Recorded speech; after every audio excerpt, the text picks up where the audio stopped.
Hi everyone, मेरा नाम है इकराम अख्तर और मैं राइटर हूँ। मैंने बहुत सारी फिल्में लिखी हैं। मेरी लिखी हुई फिल्में आप लोगों ने देखी भी होंगी। अभी रिसेंट से भी अगर पकड़ेंगे तो Reddy, thank you, no problem, चल मेरे भाई, जोरू का गुलाम, कुंवारा, बहुत सारी फिल्में लिखी। और ये फिल्में लिखने के बाद राइटर बनने तक की कहानी, कैसे इस बॉलीवुड में एक आदमी जो छोटे से शहर से आता है, छोटा शहर मतलब लखनऊ से हूँ मैं, तो लखनऊ से होने से सबसे बड़ा फायदा ये हुआ कि उर्दू जो है वो विरासत में मिल जाती है जब लखनऊ में आदमी पैदा होता है, क्योंकि ज़्यादातर वहाँ पर उर्दू ज़बान ही यूज़ होती है।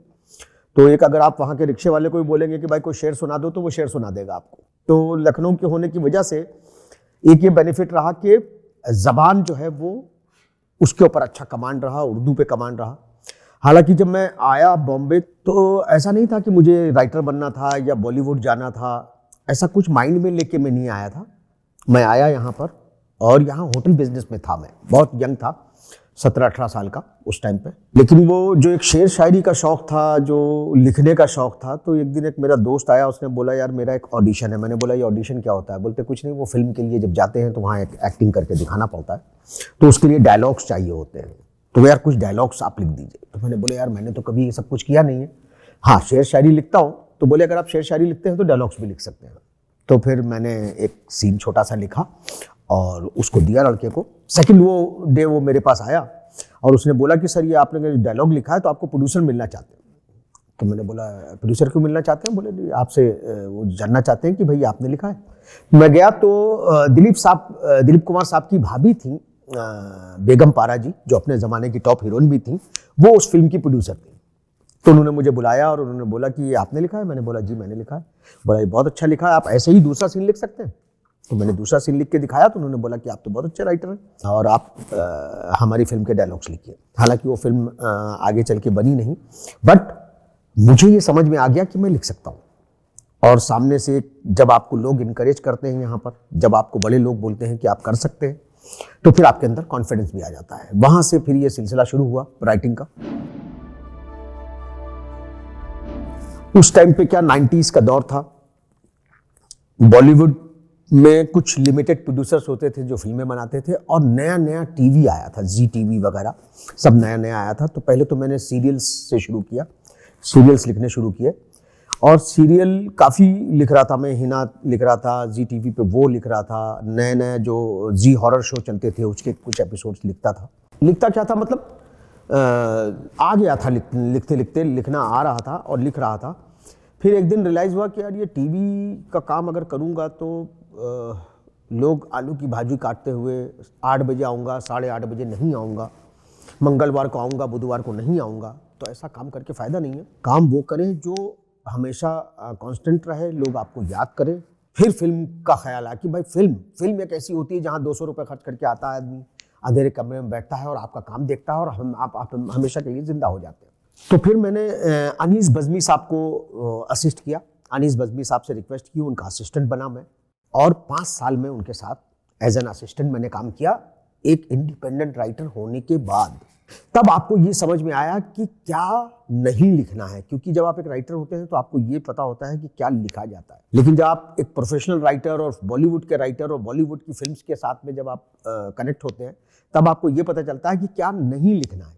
तो अनीस बज़मी साहब के साथ रह के उन्होंने मुझे सिखाया कि क्या नहीं लिखना है और उनके साथ मैंने एज एन असिस्टेंट बहुत सारी फिल्में की। उसके बाद करते करते करते करते धीरे धीरे प्यार तो होना था, पहली फिल्म थी मेरी जहाँ से मैं इंडिपेंडेंट हुआ। उसके बाद तो फिर मैंने बहुत सारी फिल्में लिखी। 90s का जो बॉलीवुड था, 90 से लेके 2005 तक जो है वो बॉलीवुड अलग होता था, क्योंकि यहाँ पर कुछ इंडिविजुअल प्रोड्यूसर्स होते थे जो फिल्में बनाते थे, कुछ डायरेक्टर्स थे और हम ऑलमोस्ट सबकी ही फिल्में भी लिख रहे थे और सब प्रोड्यूसर्स के लिए फिल्में कर रहे थे, सारे हीरोज़ के लिए हम पिक्चर लिख रहे थे।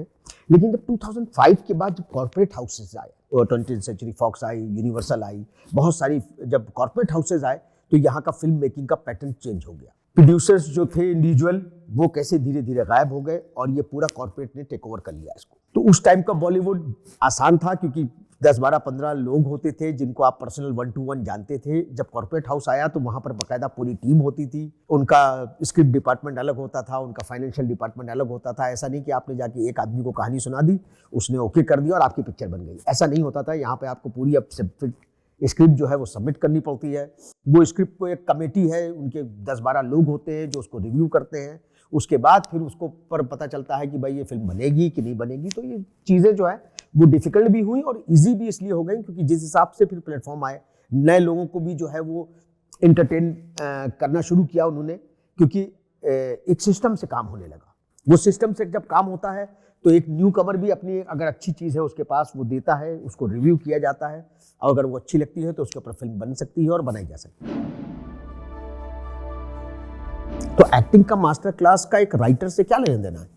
बहुत बड़ा लेना देना होता है, क्योंकि राइटर ही एक्टर का क्रिएटर होता है। वही एक्टर्स को क्रिएट करता है, वही कहानी क्रिएट करता है, वही उस एक्टर को पैदा करता है। उसके कंसेप्शन, उसके कंसीव किए हुए, उसके बनाए हुए चीजों को जिंदा करने के लिए एक्टर जो है वो परफॉर्म करता है। तो राइटर से बड़ा कोई एक्टर इसलिए नहीं हो सकता क्योंकि राइटर ही सबसे पहले उस कैरेक्टर को देखता है, उसको कंसीव करता है, उसको इमेजिन करता है और उसको पेपर पे लेके आता है। तो इसका मतलब क्या हुआ कि राइटर ने सबसे पहले उस कैरेक्टर को देखा, तो उसको पता है कि ये कैरेक्टर कैसे उठता है, कैसे बैठता है, कैसे बात करता है, कैसे चलता है। तो राइटर से ज्यादा उस कैरेक्टर को कोई एक्सप्लेन नहीं कर सकता। तो जितने बड़े एक्टर हैं वो सब बड़े राइटरों के पास में जाते हैं, उनसे सीखते हैं। जैसे अमिताभ बच्चन जी भी कादर खान साहब से डायलॉग्स जो है वो रिकॉर्ड करा के ले आते थे, उसको सुनते थे, उनके उस रिदम को फॉलो करते थे। सलीम जावेद साहब का जब टाइम था तो उनसे भी एक्टर लोग बहुत कुछ सीखते थे, क्योंकि राइटर से बड़ा एक्टर को हो ही नहीं सकता। और राइटर का और एक्टर का, जैसे मैंने आपको बोला कि एक रिश्ता ही वो है क्रिएटर का और उसको जिंदा करके परफॉर्म करने वाले का। तो आज एज अ राइटर मैंने जब 30 साल इस इंडस्ट्री को दिए हैं, तो कोई ऐसा एक्टर नहीं है जिसके साथ काम नहीं किया है और ये कोई ऐसा एक्टर नहीं है जिसने मेरी लिखी हुई या मेरे कैरेक्टर को जिंदा नहीं किया है। तो ऑब्वियस सी बात है कि राइटर जो है उसका बहुत बड़ा कमांड होता है एक्टिंग के ऊपर। जब सीन लेके वो जाता है एक्टर के पास तो राइटर ही उसको एक्सप्लेन करता है कि देखिए सर ये सीन है, इसको ऐसा किया है, ऐसे इसके डायलॉग्स बोलने हैं।